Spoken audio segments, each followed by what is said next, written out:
Have you ever asked for forgiveness over and over, yet still feel the weight of your mistakes? Have you performed countless rituals, made offerings, recited mantras with tears in your eyes only to find your life unchanged, your suffering undiminished? Why do some people seem to progress rapidly while others, despite their sincerity, stay stuck? Welcome back to the channel. Thank you for returning to this journey, where we seek not comfort, but truth. Today we face one of the most challenging and sobering questions on the spiritual path. Why do practices like repentance, chanting, and offering often fail to dissolve karmic obstacles? Is the problem in the method or in us?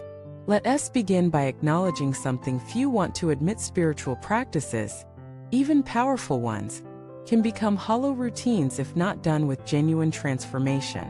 The act is not what purifies. The intention behind the act and the awareness it awakens is what dissolves karma.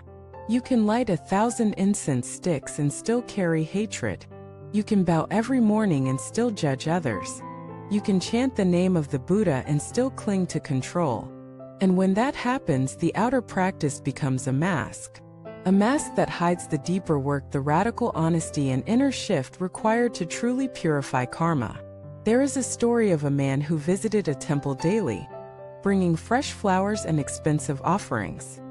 He chanted loudly, gave generously, and stayed longer than most.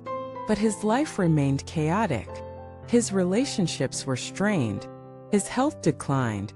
His nights were full of nightmares. Finally, one monk asked him, "What are you asking for when you chant?" The man said, "To be free of my past mistakes." The monk nodded and asked again, "But have you changed since making them?" The man was silent. This silence is where the truth lies. Repentance is not a transaction. It is a transformation. We don't chant to erase the past. We chant to awaken a new future. The act of chanting, offering, or confessing is not a magical reset button. It is a mirror. And that mirror reveals the inner residue we refuse to face, the guilt we want to forgive, the patterns we want to break, the arrogance we want to surrender. Karma is not just what you've done, it's what you keep doing. And until the doer dissolves, karma continues. Hear us the deeper truth: if you chant with the belief that the chant itself will save you, but you remain unchanged, then the chant becomes an echo, not a tool. If you make offerings with pride or expectation, they bind more karma than they burn. If you confess sins without transforming your character, your confession is just noise. So what does dissolve karma?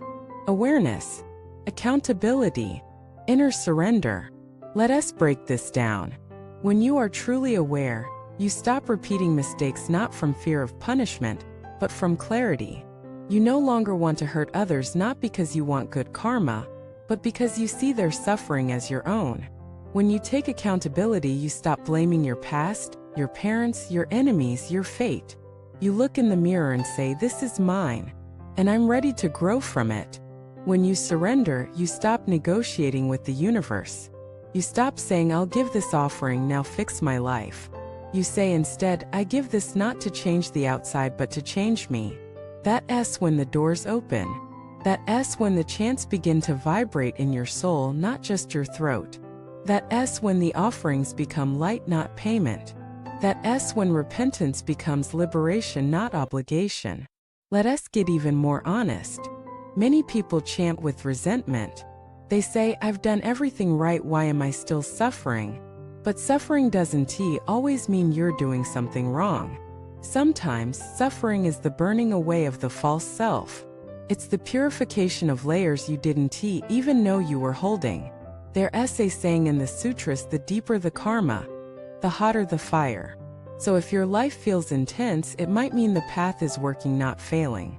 But only if you stay present and conscious within it. Let me tell you a story of a woman named Maylin. She was devoted. Every morning she offered fruit, recited the name of the Buddha, and prayed with tears. But her business kept failing. Her health worsened. Her children turned cold.